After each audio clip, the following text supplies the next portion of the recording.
Ay, naku po, apo ko!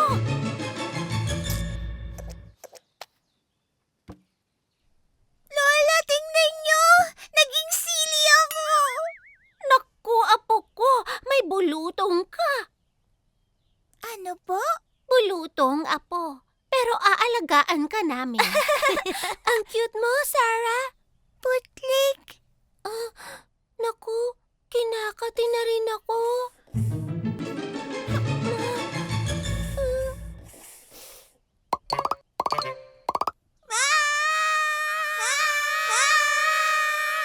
Ayan, pareho na tayo! Ay, naku naman. Kailangan naming alagaan kayong tatlo. Pero ang dapat niyo munang malaman ay huwag kakalmutin ang mga butlig. Di ko po kakalmutin, Lola! O siya, sige. Magpahinga na kayo.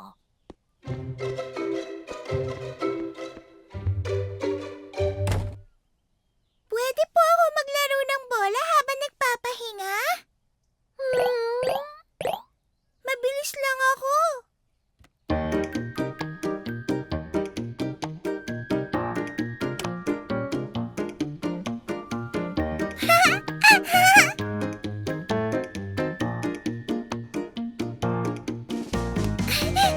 Ha? Bagong butlig!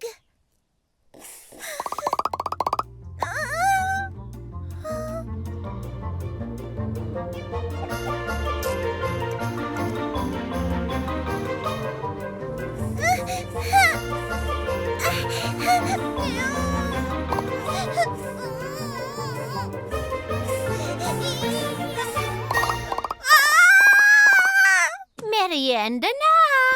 Mga apo? Oh! Nasaan si Sarah? Ay, Sarah.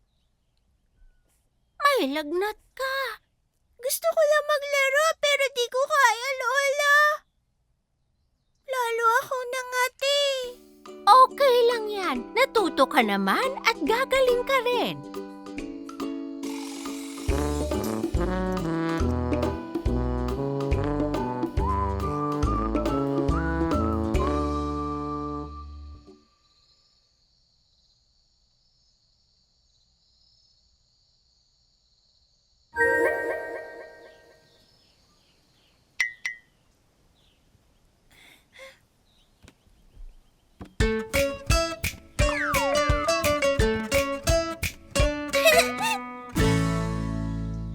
Okay na ako!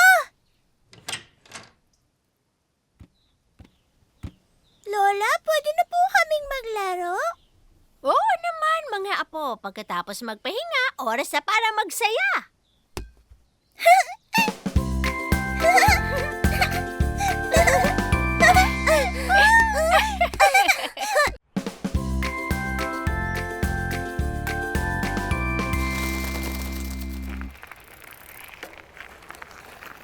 Ako muna susubo. Dahan-dahan ka lang, Nina.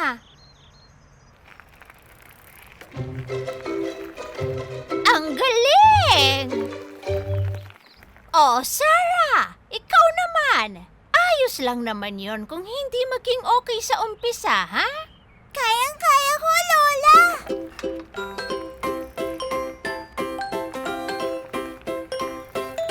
Yay! Ang galing ko! Sarah! Mag-iingat ka! Aray! Ay, nako, iha!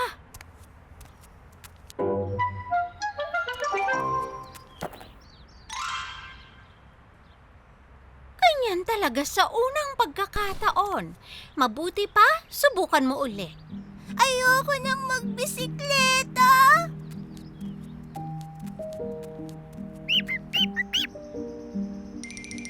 Ibon, kailangan mo ba ng tulong? Anong klaseng ibon ba yan? Baka may sakit siya. Eh di, alagaan natin siya.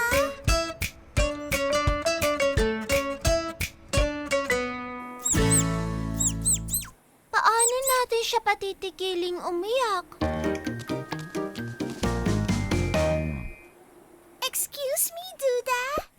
Pag umiiyak siya, binibigyan siya ng gatas ni Lola.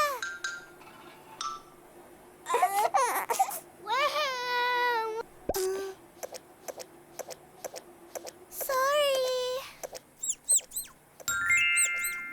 Ayun!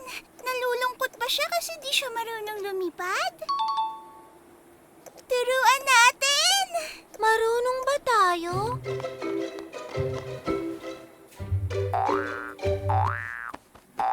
Ganito, munting ibon, gamitin mo ang pakpak mo para makalipad!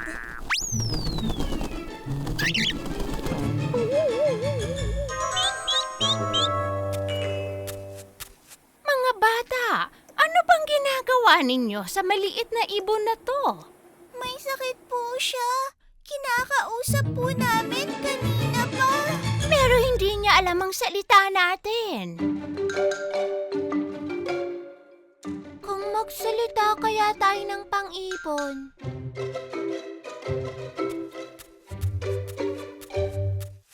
Ibon, humuni ka ng isang beses kung oo at dalawa kung hindi. Manok ka ba? Sorry, kasi di lumilipad ang manok. Alam ko na, tinamaan ba ang pakpak mo? Huwag kang malungkot, nasaktan din ako ngayon. Ayan. Nahulog ako sa bisikleta at natakot ako.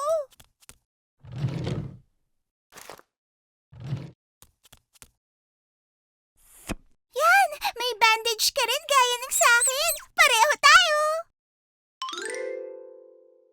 Okay na siya. Kailangan niya magpahinga para gumaling na siya.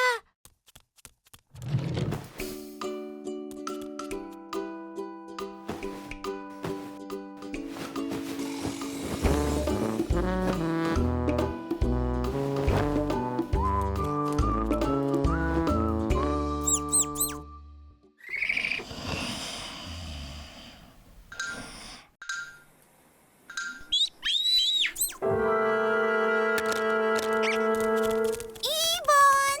Okay ka na ba? Yay! Yay! Magaling na siya! Dalhin natin siya sa labas para makalipad siya.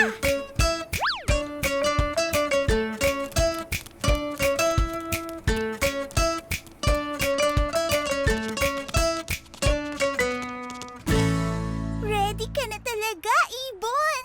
Nice to meet you! Balik ka na lang anytime! Paalam na sa'yo, Ibon! Lipad na!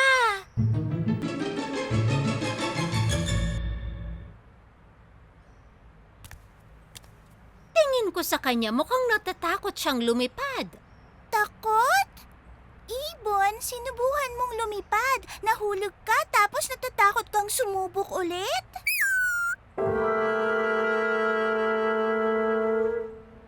Natakot akong sumakay ng bisikleta ulit kanina. Sabay na lang tayong sumubok ulit.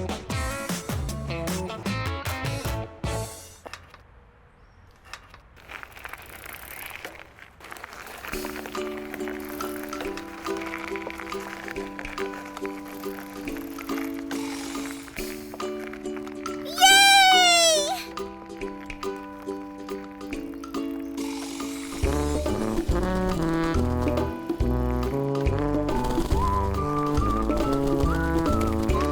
Panalo!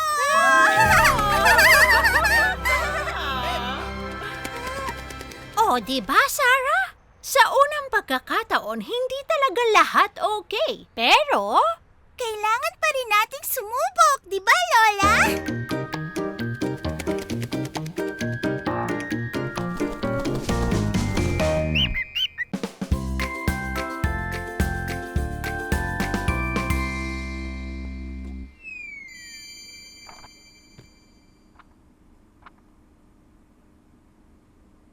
ay naku naman, miss ko na talaga ang lola ko. Ay, sana makabalik ako sa nakaraan para nasa Italy ako ngayon. Ah. Pupunta sa Italy?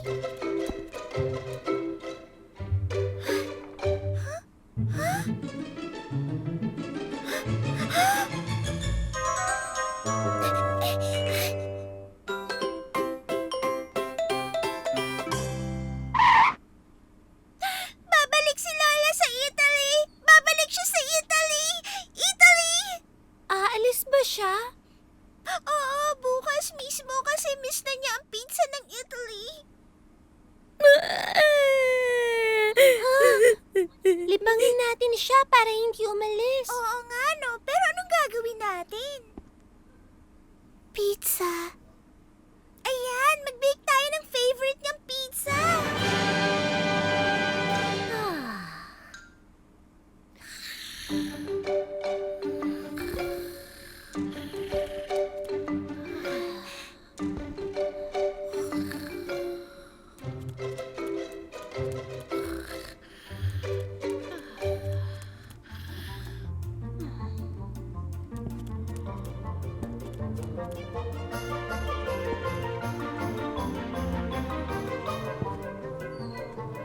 Sige, mag-bake na tayo ng pizza. Tingnan natin ang cookbook ni Lola. Marunong ka magbasa? Hindi, ikaw. Hindi rin. Tingnan natin yung mga drawing. Ayan, no? Ano kaya ang una? Gatas o arena? Dapat sabay silang ilagay. Magbilang tayo ng 3. 1, 2, 3.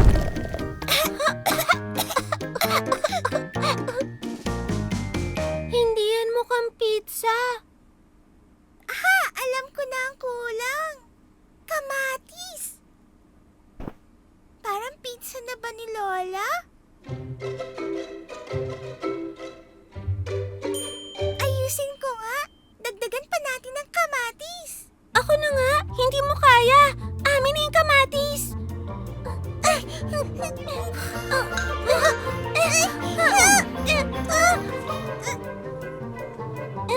Mga apo, anong ginagawa niyo?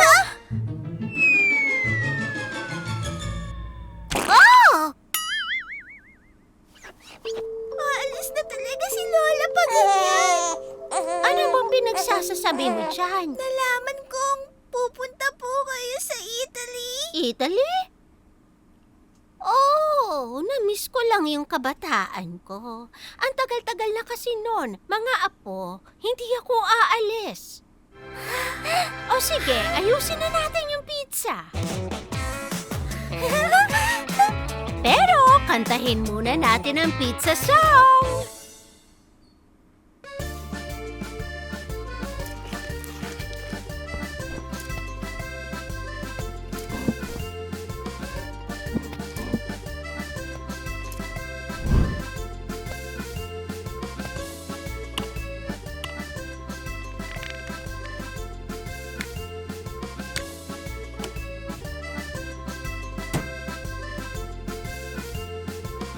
Wow! Ang sarap ng pizza! Kainin na natin! Sandali lang. Para meron kaming alaala gaya po ng ginawa ng lola niyo, di ba? Tama ka, Sarah. Say pizza! Pizza!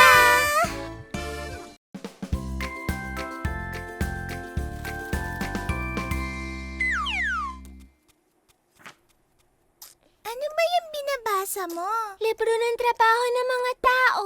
Sige, laro tayo para malaman natin kung anong pinaka-okay! Yay! Anong trabaho ang pinili mo? Multo? Hindi! Si Dr. Sarah ako! Ouch! Ang paa ko! Doktor!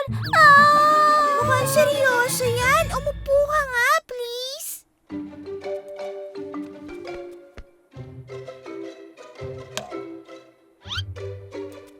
Nurse? Yung martilyo?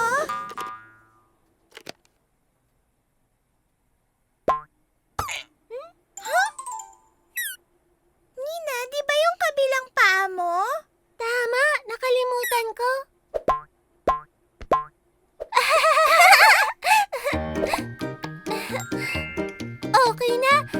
Salamat po, Doktor. Pumili tayo ulit ng ibang trabaho.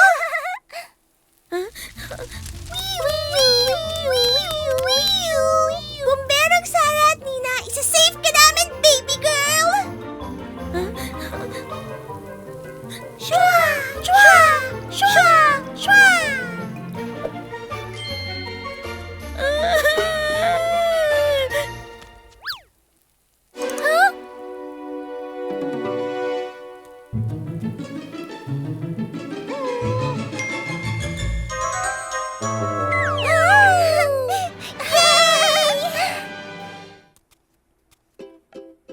Teddy Bear, mga veterinaryo kami at aalagaan ka namin. Kamusta ka na?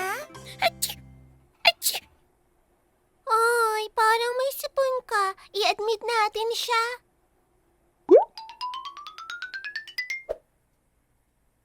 Ang taas ng lagnat niya.